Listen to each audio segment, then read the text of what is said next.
Hi there, you guys.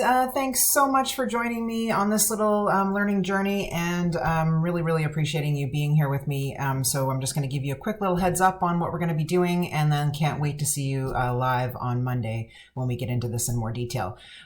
So first of all, my name is Siri Curliss, and I've been in child and youth mental health for several years, probably spanning over a couple decades now, actually. And my favorite part about this role is that I get to share knowledge. That's one of the best things about it, and see change happen, which is super inspiring and exciting. So I get to share some of my favorite things that I've learned with you on Monday. And one of them is emotion coaching. So the vote for what you guys wanted me to cover was basically a tie between communication tips and tricks and emotion coaching. And the good news is that emotion coaching is a form of a communication tip or trick. So I'm going to do a little bit of both, but we're going to focus especially on emotion coaching, and I'm going to try to fit in a couple other little tidbits that I've learned along the way that I hope will help with your communication with your kids, loved ones, clients, students, partners, whatever, wherever you need it. I actually find I use this one all over in my real world, personally and professionally. So I hope you find it helpful.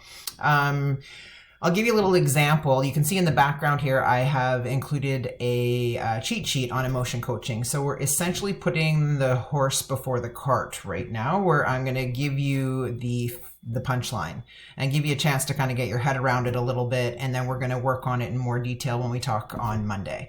So emotion coaching is an incredible skill. I can remember actually this one time, this little guy in kindergarten that I was asked to work with, the school was having a tremendous amount of difficulty with him. He was flipping desks over and throwing chairs, aggressive with other students, getting really defiant, wouldn't listen, just couldn't move from one activity to the other through transitions very well. He was really struggling.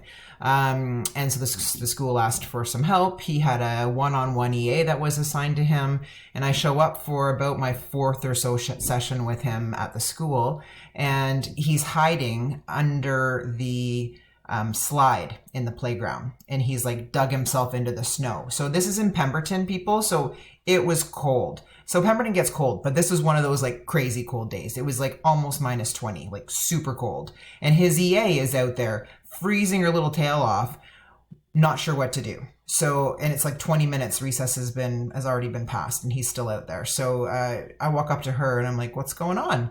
And she's like, I've tried everything, bribery, threats. I've yelled, I've pleaded. I've tried everything. I can't get him to come inside. And they're both really cold.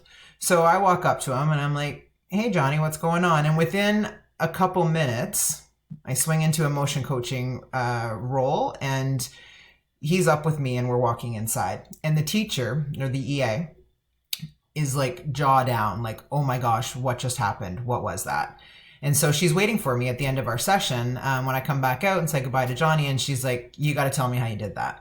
And so I was like, well, it's called emotion coaching. It's part of emotion-focused family therapy. Super cool tool. Happy to share it in more detail if you want. Here's the nuts and bolts of it.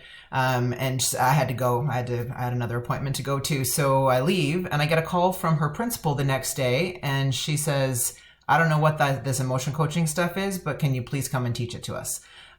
So at all levels in that particular school, the EAs, the teachers, the administrators, secretarial staff, everyone sat in and learned a little bit about it. And it's super fun to share because it really works. So essentially how that works, I'll give you like a sneak peek at it. I walk up to Johnny and I'm like, hey, Johnny, what's going on? He's like, I am not going inside. I hate it in there and I want to stay outside. And so I can't remember his exact words, but it was something like that. I'm not going inside.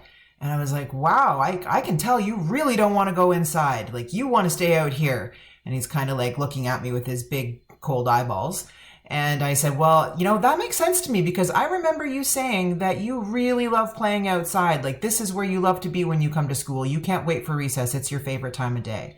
And I also remember you saying, like, I think after big recess is circle time, and you don't like circle time because I think you told me one time that you put your hand up to make a contribution in circle time or something, and you were really being nice about it and you wanted to say something and you didn't get a chance and you were super disappointed that you didn't get to try. And ever since then, you haven't really liked circle time. So you don't want to go in because you love being outside. Big recess is what you're here for. You don't like circle time. And because the last time you tried to make a contribution, they didn't really listen and wouldn't call on you. Do I have that right? Big, cold eyeballs staring at me in silence. We pause for a minute. I'm like, well, Johnny, that makes perfect sense to me. I think I understand.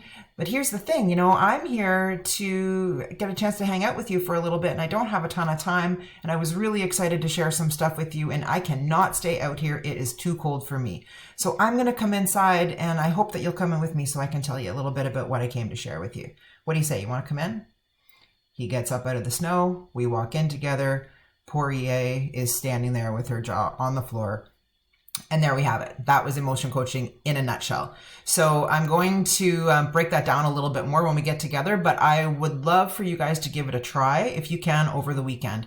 Either imagine using it with somebody that you love when they give you some really high emotional intensity of something and you're just trying to get them to come to a place where you can talk about it. So think about that with somebody you might use this with. Either walk through it in your own mind and imagine what might get in the way or why it might not work, so that when we get together on Monday, we've got a chance to kind of deepen some of this knowledge by troubleshooting some of what might go wrong.